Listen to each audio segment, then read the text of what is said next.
Kewalian Bahdullah Salam, Kiai Haji Abdullah Salam dari Kajen Pati, diakui justru karena sepanjang hidupnya ia berusaha melaksanakan ajaran dan keteladanan pemimpin agungnya Muhammad SAW. Bahdullah Salam terutama dalam sikap, perilaku dan kegiatan-kegiatannya, baik yang berhubungan dengan Allah maupun dengan sesama hambanya.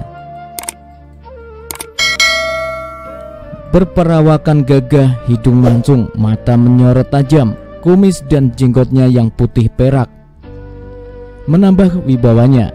Hampir selalu tampil dengan pakaian putih-putih bersih, menyempurnakan kebersihan raut mukanya yang sedap dipandang. Melihat penampilan dan rumahnya yang tidak lebih baik dari kotakan tempat tinggal santri-santrinya, mungkin orang akan menganggapnya miskin atau minimal tidak kaya. Tapi tengoklah, setiap minggu sekali pengajian diikuti oleh ribuan orang dari berbagai penjuru dan semua disuguhi makan. Selain pengajian-pengajian itu, setiap hari ia menerima tamu dari berbagai kalangan yang rata-rata membawa masalah untuk dimintakan pemecahannya, mulai dari persoalan keluarga, ekonomi, hingga yang berkaitan dengan politik. Bahkan pedagang akik dan minyak pun beliau terima dan beliau beri berkah dengan membeli dagangan mereka.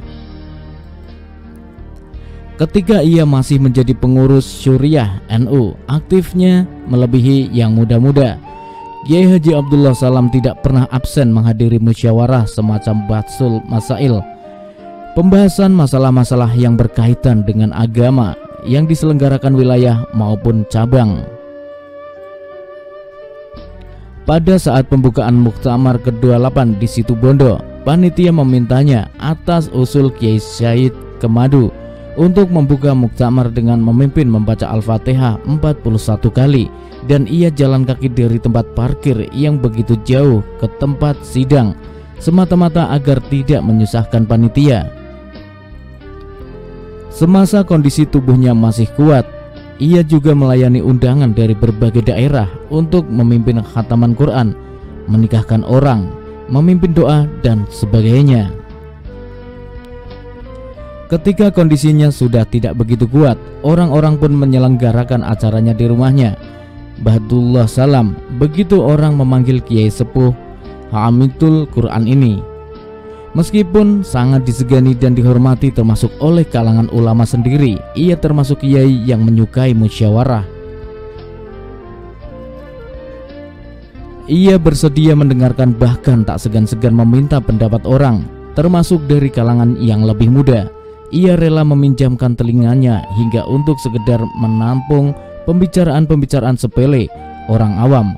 Ini adalah bagian dari sifat tawadu dan kedermawanannya yang sudah diketahui banyak orang.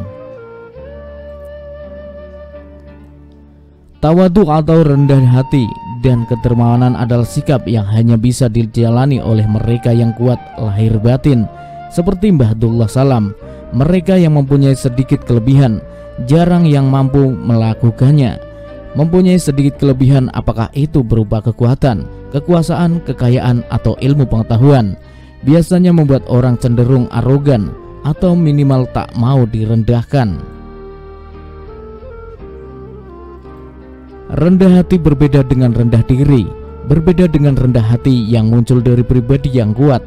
Rendah diri muncul dari kelemahan. Bahdullah Salam adalah pribadi yang kuat dan gagah luar dalam. Kekuatannya ditopang oleh kekayaan lahir dan terutama batin. Itu sebabnya di samping kedermawanan dan suka memberi, Bahdullah Salam termasuk salah satu, kalau tidak malah satu-satunya, kiai yang tidak mudah menerima bantuan atau pemberian orang, apalagi sampai meminta pantangan, seolah-olah beliau memang tidak membutuhkan apa-apa dari orang lain. Bukankah ini yang namanya kaya? Ya, Bahdullah Salam adalah tokoh yang mulai langka di zaman ini. Tokoh yang hidupnya seolah-olah diwakafkan untuk masyarakat. Bukan saja karena ia punya pesantren dan madrasah yang sangat berkualitas. Lebih dari itu, sepanjang hidupnya Bahdullah Salam tidak berhenti melayani umat secara langsung maupun melalui organisasi, Nahdlatul Ulama. Mungkin banyak orang yang melayani umat melalui organisasi atau langsung, tetapi yang dalam hal itu tidak mengharap dan tidak mendapat imbalan sebagaimana Mbah Dullah. Saya rasa sangat langka saat ini. Melayani bagi Mbah Dullah Salam adalah bagian dari memberi, dan memberi seolah merupakan kewajiban bagi beliau. Sebagaimana meminta, bahkan sekedar menerima imbalan jasa merupakan salah satu pantangan utama. Ia tidak hanya memberikan waktunya untuk santri-santrinya, tapi juga untuk orang-orang awam.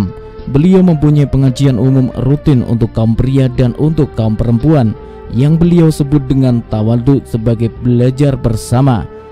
Mereka yang mengaji tidak hanya beliau beri ilmu dan hikmah, tapi juga makan setelah mengaji.